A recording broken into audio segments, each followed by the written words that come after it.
am I? Anyway, I'm Dennis, the Bodymeister.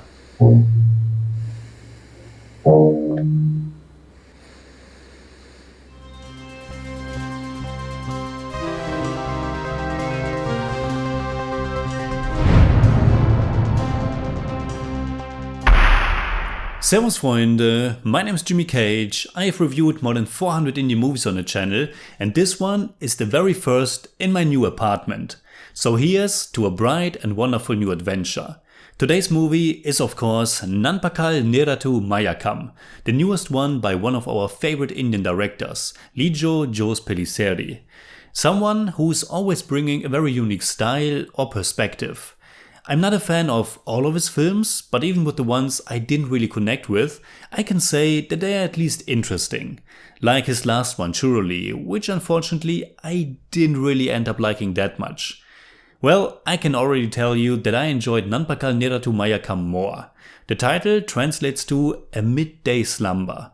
The official title in English is Like an Afternoon Dream. And the original language is of course Malayalam, and then also Tamil, which is very significant for the way the story unfolds, as it tells the very peculiar tale of this rather ordinary man named James, played by the great Mammootty. The movie had its premiere in December, its theatrical run in January, and is now available on Netflix. And because I assume most people have already seen it, I won't really care much for spoilers in this review. So you have been warned. Now, this already mentioned man named James is traveling with his wife, his son and a group of tourists on a bus. Somewhere along the ride, everyone dozes off, including him, after he wasn't able to really sleep for quite some time. And now he's also the first one to wake up again. At least if we take it as we see it. Because another interpretation might be that he never woke up and all we see is a dream itself. But when he wakes up, for real or not, he is stoically going to this little Tamil village and apparently taking over the life of a man who, as we find out later, has disappeared 2 years ago. Lijo Jose Pellisserys movies don't follow traditional storytelling structures, and especially with his last 3 films, Jallikattu, Surely and now Nanpakal Nerathu Mayakkam, he seems more interested in more surreal, allegorical, ambivalent or cryptic narratives. Understanding what he's going for isn't easy. I'm a strong believer that it's also not all that important to understand each and every aspect of an artwork or the director's intention. It's more important that you are able to engage with it in some way. And movies like this are open for different interpretations, perspectives and also approaches. You can try to analyze everything that's presented here, or you can also just try to give yourself over to the film's mood and atmosphere. Experience it as this low-key, amusing daydream. Honestly, I wished I was able to take more out of it. It was a more pleasant and rewarding experience than Surely for me, but it also didn't amount to more for me than just this nice and beautifully crafted little filmic exercise. So if you hoped for me to call this a cinematic masterpiece, I'm afraid I have to disappoint you. I liked it and I will go into what I liked, but I also felt as if the movie was lacking some deeper or more emotional or more touching or even more thought-provoking meaning. But here's what I really enjoyed. For starters, Lijo Jose Pellisserys is really interested in the form of his movies. The presentation is really meticulous. Apart from a very few instances like the opening credits, there are basically no close-ups to be found. Not only is pretty much the entire film consisting of only static shots, with the exception of just a few tracking ones, but the camera is also fairly distant, which creates this effect as if we are watching kind of a stage play. And there's this one point in the movie, and then again at the very end when we see what's written on the bus, where it's mentioned that life is like a play, or something in that manner. The compositions and the camera work by Tini Eswar are pretty beautiful, which adds to the film's soothing atmosphere. Unfortunately, this is also an aspect that obviously plays much better in the theater. I watched it on a pretty big TV, but it's of course not the same, and I'm certain this particular style works much better on the big screen.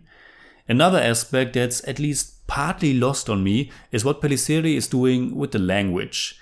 James is a Malayali, but once he wakes up and behaves like he's Sundaram, he becomes a Tamilian. And there are several instances in the movie where it's about that clash of these two different languages and also cultures. which is an interesting aspect, but as a foreigner who's dependent on the subtitles, I can only appreciate it from an intellectual perspective. Something that I really liked but can also only partly take in is this very interesting soundscape the movie's offering. If I'm not mistaken, there's no real non-diegetic music, only music that exists in the world of the movie itself, like old songs that are playing on the radio in the background. And the movie is full of that. Especially once we arrive in that small village, there's always some kind of old movie, for example a Rajnikant classic, on in the background. Again, it's not the same for me as I constantly have to read the subtitles, but I liked how the things in the movies in the background and the stuff happening with Mammootty's character James or Sundaram were aligning sometimes. There were some neat similarities. And I also enjoyed it because it's connected to the thing which is what I took mostly from the movie. And that is that cinema itself is known as this dream factory. The film projector as this dream machine. The film itself as a shared collective dream that we experience together. Or alone if you watch it on your own. But for about 2 hours or however long a movie is, we are entering this different reality and we believe into this illusion, these made up characters and stories that might or might not resemble any real persons or events.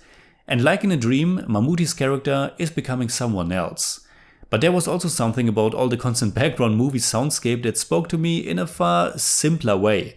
And that is that Nanpakal Nerathu Mayakkam also has some nice potential of making you sleep as well. There's just something about these background noises that are kind of soothing and helping to make you doze off. Which is fitting for a movie in which sleep is an integral element. But while I find the topic and these connections between movies and dreams and real life fascinating, overall the film was just a bit too vague and maybe dry for me. There are some more amusing moments that reminded me of the film language of Wes Anderson, like for example when Mammootty's character is driving around on a stolen scooter and his people are trying to get hold of him. The interplay between these static shots and how he's entering and leaving them on this vehicle. It's fun. But overall, the movie just wasn't giving me enough to be more invested or more intrigued. Not enough information about what's going on, but also not enough emotions or comedy to be more entertaining. It's a neat film, but also slightly boring maybe. So in German I'd say, Lijo Jose Pellisserys Filme bleiben unverwechselbar und faszinierend. Nanpakal Nerathu Mayakkam konnte mich zwar nicht ganz abholen, ist aber dennoch eine nette und formal starke, kleine Traumgeschichte. I give Nanpakal Nerathu Mayakkam 6 out of 10. It's more like 6.3, but I don't do that.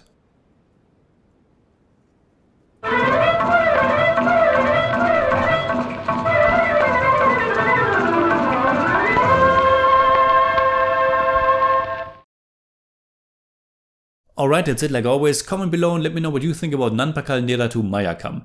And also, what's your favorite film about dreams? You can hit me up on Twitter, Instagram, Letterboxd and also on Patreon, simply at TheJimmyCage. And if you enjoyed this episode, please give me a thumbs up, share, subscribe, whatever you like. And make sure you hit that bell for all I have to tell.